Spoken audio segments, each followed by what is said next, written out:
Swastiastu. Baik, kami dari kelompok 4, akuntansi forensik, hari ini akan melakukan presentasi. Adapun anggota kelompok 4, yaitu saya sendiri, Gusti Ayu Made Dwi Jayanti, dan rekan saya Putu Nadia Pratyantari, nomor absen 42.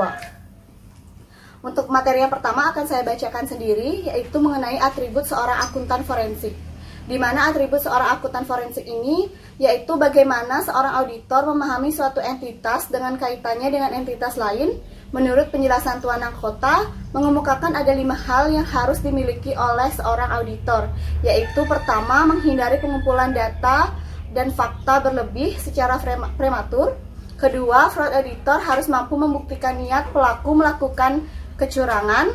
Kemudian yang ketiga, seorang auditor harus kreatif berpikir seperti pelaku fraud, jangan dapat ditebak. Kemudian keempat, auditor harus tahu bahwa banyak kecurangan dilakukan dengan persekongkolan. Kemudian yang kelima, dalam memilih strategi untuk menemukan kecurangan dalam investigasi proaktif. Untuk yang selanjutnya yaitu karakteristik seorang pemeriksa fraud, di mana fraud adalah orang yang memiliki gabungan keahlian dari pengacara, akuntan, kriminolog, dan detektif atau investigator.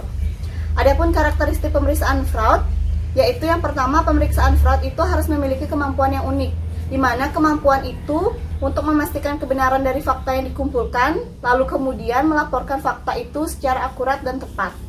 Lalu memiliki kepribadian yang menarik dan mampu memotivasi orang lain untuk membantunya.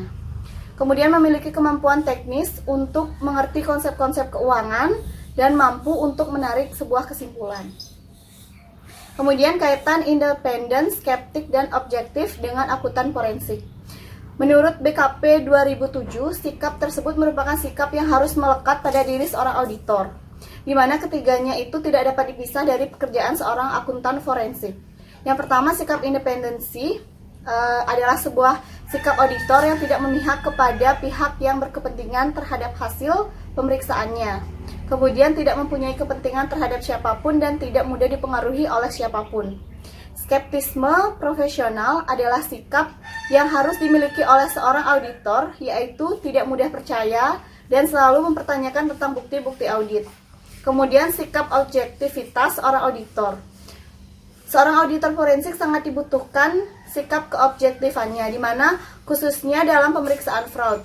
Prinsip objektivitas menetapkan suatu kewajiban seorang auditor untuk tidak memihak, jujur secara intelektual, dan bebas dari konflik berkepentingan, sehingga auditor secara profesi wajib melaksanakan dan mengusahakannya, agar hasil pemeriksaan dapat diandalkan dan dipercaya. Untuk materi selanjutnya akan dilanjutkan oleh Nadia. Baik, di sini saya akan melanjutkan materi Kode Etik Akuntan Forensik, Standar Audit Investigatif. Menurut BPKP 2007 mengemukakan bahwa kode etik ini berisi nilai-nilai luhur yang amat penting bagi eksistensi profesi. Profesi bisa eksis karena adanya integritas atau sikap jujur, rasa hormat dan kehormatan, dan nilai-nilai luhur lainnya yang menciptakan rasa percaya dari pengguna dan stakeholders lainnya.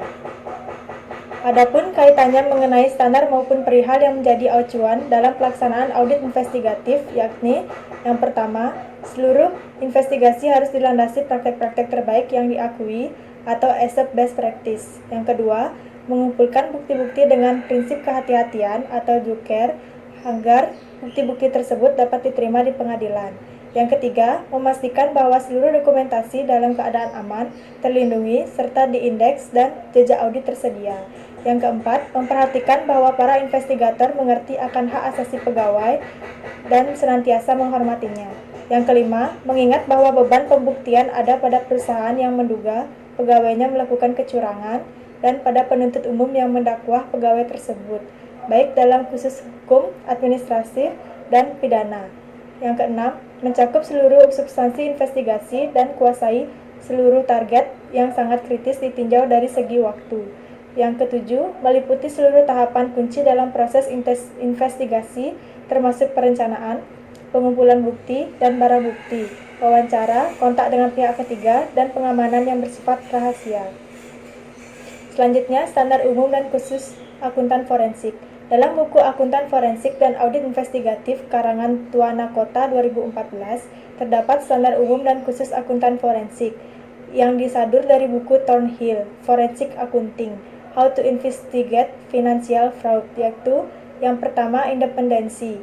Akuntan forensik harus independen dalam melaksanakan tugas. Yang kedua, objektivitas. Akuntan forensik harus objektif atau tidak terpihak dalam melaksanakan telaah akuntansi forensiknya.